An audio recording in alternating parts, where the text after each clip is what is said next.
台北時間7月8號0點，美東時間7月7號中午12點，世界杯16强，亞特蘭大的奔馳球場，阿根廷对埃及。就在4天前，這支埃及隊辦成了一件队史頭一回的事。點球大戰，34歲的薩拉赫走到點球點前，沒有大力抽射，腳下輕輕一挑，一記勺子點球，皮球擦着門將的手飛進網窩。埃及點球4比2淘汰澳大利亞，頭一回踢進世界杯16強。中場哨響，這個拿過歐冠、拿過英超金靴的利物浦老將站在場地中間哭了。他賽後說：“我早就說過，這是我的人生之戰。先別急着站隊，站在他對面的是衛冕冠軍阿根廷，是梅西。可就在同一個晚上，這支阿根廷贏得並不輕鬆，對手叫佛得角，大西洋裡一個全國50來萬人的島國。賽前電腦模擬了25000次，佛得角只在1成的劇本裡活着走出去。結果90分鐘。”阿根廷沒能拿下，踢到120分鐘加時還是2比2，最後分出勝負的是一記打到佛得角自己後衛身上，彈進他們自家球門的烏龍球，3比2，衛冕冠軍靠這麼一個球驚險過關。所以今晚這場球是薩拉赫踩着佛得角剛踩出來的那條道，也爆一個冷，還是梅西穩住陣腳，把衛冕的旗子接着往下扛。你要是覺得阿根廷衛冕冠軍躺着就能贏，或者反過來覺得埃及不過是來陪梅西走一程，給法老一個體面的謝幕，那這條視頻你都得听完。這場球的门道比盘口深。先說阿根廷衛冕冠軍的家底兒，梅西的分量，這個得先擺在前頭。可這支阿根廷走到16强，過程有幾個地方讓人替他們捏把汗。頭一個是佛得角那一場，你得先知道佛得角是什麼成色。本屆3平1負，唯一那场負還是被拖滿120分鐘，最後輸在烏龍球上。就這麼一支隊把滿血最強陣容的阿根廷纏了整整120分鐘。那場球其實開局挺順，梅西第29分鐘就先進了一個，本該輕鬆拿下。可佛得角愣是在下半場把比分扳平，一路拖進加時。加时裡阿根廷再進一個，佛得角又追了回來，2比2。最後要不是佛得角一個後衛慌亂中把球踹進了自家球门，阿根廷都未必贏得下來。那個40歲的佛得角門將一次次把梅西的必進球從門線上擋了出去。數據其實是向着阿根廷的，全場控球6成4，傳球數是對手的3、4倍。可佛得角上半場對抗贏面5成5，爭頂贏6成，靠身體一下一下地頂。賽後西梅的評價並不好看， ESPN 說這是一場讓人不安的勝利，佛得角本該得到更多。 NBC 寫得更直接，說梅西和這支阿根廷被一個40歲門將帶的球隊逼到了悬崖邊上。第二個讓人捏把汗的是年齡，這也不是佛得角那一場的偶然。世界杯開打之前， ESPN 的權威排名就寫過一句挺重的話，說這支阿根廷更老了，甚至可以說更差了。他們點了名羅梅羅賽季末帶着膝傷感體能，麥卡利斯特利物浦那個賽季踢得低於自己的水準，還有这阿爾瓦雷斯4月份到夏天俱樂部加国家隊一共就進了3個球。再看年齡結構，3個門將全是32歲往上，26個人裡6個30出頭，扛大梁的是39岁的梅西和38岁的奧塔门迪，還得算一筆體能賬。梅西都39了，佛得角那場他跟着球隊實打實跑滿了120分鐘，4天之後又是一場硬仗。萬一今晚再被拖进加时，这把岁数連着2場120分鐘，誰看了都得替他捏把汗。第3個信號來自主帥自己，據阿根廷媒體，斯卡洛尼打埃及這場醞釀了3處變動，中場要加人，把保羅或者恩岡薩雷斯放進首發，來補中路的硬度。因為上一場中場被佛得角衝得有些散，鋒線上把狀態回暖的这阿爾瓦雷斯換回首發，再加上佛得角那场首發的後衛梅迪納，這場用不上，後防線也得重新拼。一個衛冕冠軍16強之前就要動這麼大的調整，這些動作說明什麼？你自己掂量。當然，阿根廷是阿根廷，梅西還在，板凳上還坐着一排別的隊當寶貝的攻擊手，這種厚度全世界沒幾家有。可擺在明面上的這幾個問號，恐怕阿根廷自己比誰都清楚。再說埃及這支隊也不是全無機會。頭一個薩拉赫，你得先知道這個人跟世界杯有多大的執念，又有多少不甘。2018年他人生頭一次踢世界杯，之前剛在歐冠決賽被拉莫斯放倒，傷了肩膀，硬是趕在開賽前拼了回來，可埃及3戰全負，小組墊底就回了家。2022年更憋屈，預選賽附加賽，埃及碰上塞內加爾，一路踢到點球大戰，又輸了。薩拉赫和他的埃及再一次倒在了點球上，無緣卡塔爾。2屆世界杯，一次帶着傷，一次栽的點球，全是意難平。到這一屆，他34歲了，小組賽對伊朗又拉傷了腿筋，主帥赛前都說不准他能不能首發。結果打澳大利亞，他帶着傷首發打滿120分鐘，最後走到點球点前，用一记最需要膽量的勺子點球，親手把埃及送进了队史头一個16强。4天喘息之後，他要面對的是梅西，一個想在職業生涯的末尾再往前邁一步，一個不想早早謝幕。第二個，這不是薩拉赫一個人的隊，很多人沒太注意，這屆埃及進球最多的其實不是薩拉赫，是一個叫阿舒尔的中場，來自開羅豪門阿爾阿赫利。埃及本届他一個人进了2個，全是头球，還全在上半场早早頂进去的。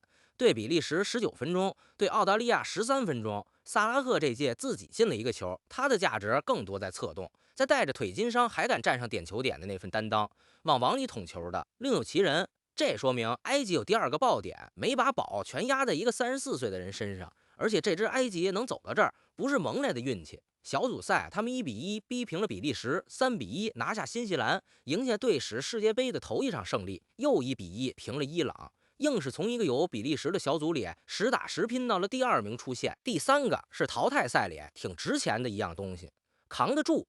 打澳大利亞，常規時間1-1，加時0-0，一路拖進點球。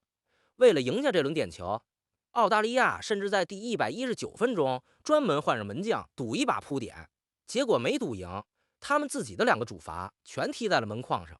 埃及這邊穩穩4-2。淘汰賽到最後拼的不只是腳法，還有那口氣穩不穩，誰的手先抖。這一點埃及4天前剛頂着全場的壓力證明過。第4個是包袱在誰身上，阿根廷背着的是衛冕，全世界都盯着梅西的最後一屆怎麼收场。佛得角那场之後，阿根廷国內媒體的火力已經不小。埃及呢，对着头一回进16强，往後每走一步都是賺的。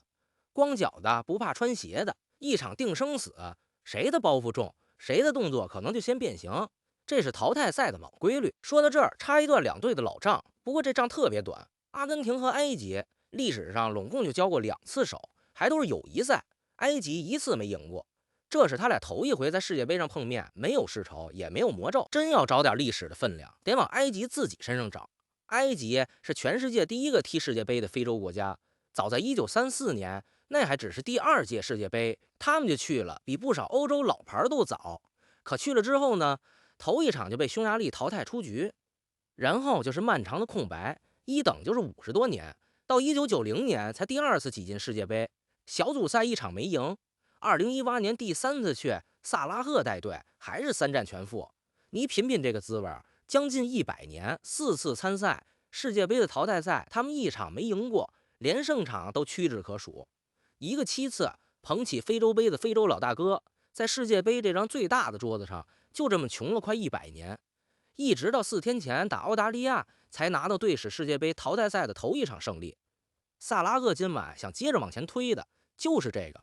這份憋了快1個世紀的勁兒，才是埃及真正壓在心口上的東西。這正好辦成。老規矩，訂閱先點上，接着說今晚真正的勝負手。先看埃及能咬人的地方。埃及的活不複雜，後場先穩住。薩拉赫在右路要球，一拿球就往裡切，往門裡衝。這是他在利物浦踢了快10年的招牌動作，全世界的後衛都知道他要往裡切，可就是防不住那一下。身邊像阿舒爾這樣的中場，隨時後插上強點。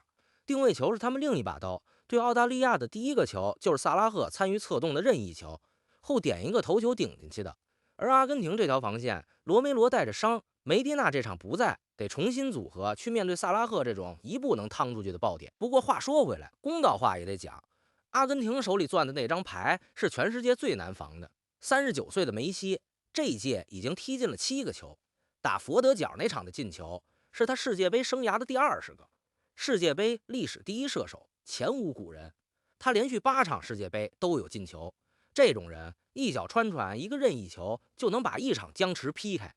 而埃及的軟肋也恰恰在這兒，一旦被阿根廷先打進一個，讓梅西找個節奏，他們那套穩守反擊就得推倒重來，用最不擅長的方式去追分。再加上萨拉赫的腿筋还带着伤，真拖到120分鐘，他还能不能像打澳大利亚那样撑住，是个問號。一邊的矛正好對着另一邊最薄的盾，兩邊都是。那數據怎麼說？盤口一邊倒，阿根廷贏的贏面，各家博彩公司開到7成3、7成5上下，埃及也能贏的可能1成出頭。有的數據模型直接給了阿根廷75%，翻譯成人話就是10場裡頭，阿根廷能贏7、8場，埃及能贏的大概1場。專家主流的看法是阿根廷小勝，可這屆世界杯教給所有人的頭一課就是別太信紙面。要是光看盤口，佛得角就不該把阿根廷拖進加時。他賽前的賠率是10幾比1的死局，贏面比埃及今天還低。電腦模擬25000次只活1成，結果他逼得衛冕冠軍靠一記烏龍才過關。你想想，連佛得角那種全隊都是無名之輩的球隊，都能把阿根廷逼到那個份上，手裡還攥着一個薩拉赫的埃及，憑什麼就不能試一把？要是光看盤口，4屆冠軍德國也不該被巴拉圭一路拖進點球大戰，直接送回老家。盤口能管住10場裡的8場，管不了今晚這一場。何況埃及手裡那個終結點是薩拉赫，比佛得角、巴拉圭當時能倚仗的人分量還更足一些。這也正是幾億人今晚要守着屏幕的原因。先把規矩說死，淘汰賽單場定生死，90分鐘平着踢加時，再平就點球，一輪定去留。在這個規矩底下，埃及要想爆這個冷，路子其實挺清楚，因為他們4天前剛走了一遍。開局先頂住，別為梅西早早捅穿，然後靠一次定位球或者薩拉赫的一次爆點偷進一個，領先之後全隊回收，把中路堵死，用身體跟你耗過90分鐘，耗進加時，耗進點球。點球這關他們剛證明過不虛，這條路容錯率極低，哪個環節掉鏈子都可能崩。可你別忘了，德國前幾天就是這麼被巴拉圭送走的，佛得角也就差一點點就把阿根廷送走。反過來啊，阿根廷的劇本要簡單些，別再像打佛得角那樣慢熱被偷襲，早點用梅西的一次調度撕開埃及的防線，先進一個，逼着埃及從他們最不擅長的方向出來對攻，然後拼板凳拼經驗，把這場球拖成技術上的碾壓。佛得角那場的教訓擺在那兒，斯卡洛尼這種老帥多半不想再讓球隊被拖進第二個120分鐘。兩個劇本啊，一個考驗神經，一個考驗耐心，就看今晚哪個先寫成真的。最後說這場球的分量，阿根廷要是贏了，衛冕的腳步穩住，梅西的最後一屆接着往下走，後面8強的對手誰碰上都得先掂量掂量。埃及要是贏了，那就是對着頭一個8強，一個被傷病和點球坑。過2屆世界杯的34歲的人，在自己一直掛在嘴邊的那場人生之戰裡，往前又邁了一大步。對一個在世界杯上窮了快100年的非洲老大哥來說，這更是一整個夏天都不敢想的事兒。順帶一提，梅西這屆7個球正領着金靴榜，他今晚要是再進，這座金靴基本就鎖死了。還有一層是這場球本身的看點，梅西39歲，8座金球是衛冕冠軍的旗幟；薩拉赫34歲，非洲足球先生，英超金靴拿到手軟，是埃及一整個國家的驕傲。兩個人都走到了職業生涯的尾聲，都想在世界杯這個最大的舞台上再證明一次自己。兩代頂級球星正面撞上，這種畫面一屆世界杯也碰不上幾回。而這是淘汰賽，今晚過後，其中一個人的世界杯就要畫上句號，一邊要衛冕，一邊要改寫歷史。台北時間7月8號0點，亞特蘭大見分曉。你覺得今晚誰能過關？看好阿根廷穩住衛冕的，評論區扣個1。覺得薩拉赫能帶埃及爆冷的，扣個2，順手把你猜的比分打在評論區，明早復盤，咱們回來對答案。賬都擺這兒了，怎麼算你自己定。覺得老馬落得還重，訂閱點一個。這場球的復盤，明早第一時間到賬。我是第一次看球的老馬，咱們下一場見。